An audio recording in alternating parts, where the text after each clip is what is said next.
Contract వ్యవసాయం ఇప్పుడు మనం చూస్తూనే ఉన్నాం. కాంట్రాక్ట్ వ్యవసాయం జరుగుతూనే ఉంది. కాంట్రాక్ట్ వ్యవసాయానికి సంబంధించి దీన్ని ఒప్పంద వ్యవసాయం అని కూడా అంటాము.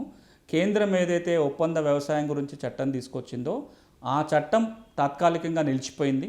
ఆ 3 చట్టాలలో ఈ చట్టం కూడా ఉంది. దాని మీద స్టే ఉంది. కానీ ఇప్పటికే కాంట్రాక్ట్ వ్యవసాయం పెద్ద ఎత్తున అన్ని చోట్ల జరుగుతుంది. మరీ ముఖ్యంగా హైదరాబాద్ చుట్టుపక్కల, జిల్లా హెడ్ క్వార్టర్ల చుట్టుపక్కల విత్తనాలు పండించడం కోసం కానీ, అంటే విత్తనాలు అమ్మడం కోసం కాంట్రాక్ట్ వ్యవసాయం ద్వారా విత్తనాలు పండిస్తున్నారు. లేదా కూరగాయలు పండ్లకు సంబంధించి కానీ, చెరుకుకు సంబంధించి, పత్తికి సంబంధించి కొన్ని చోట్ల వరి కూడా కాంట్రాక్ట్ వ్యవసాయం జరుగుతుంది. అంటే ఒక కంపెనీ వచ్చి రైతుతో ఒప్పందం కుదుర్చుకుంటుంది. రాతపూర్వకంగా అయితే ఏమి ఉండదు, కానీ నోటి మాట ద్వారా ఒక ఒప్పందం, పలానా పంట పండించండి, ఎరువులు పురుగు మందులు అన్నీ మేమే, విత్తనాలు మేమే ఇస్తాము, ఆ దిగుబడి మేమే కొంటాము, ఇంత రేటు కొంటామని చెప్పటం.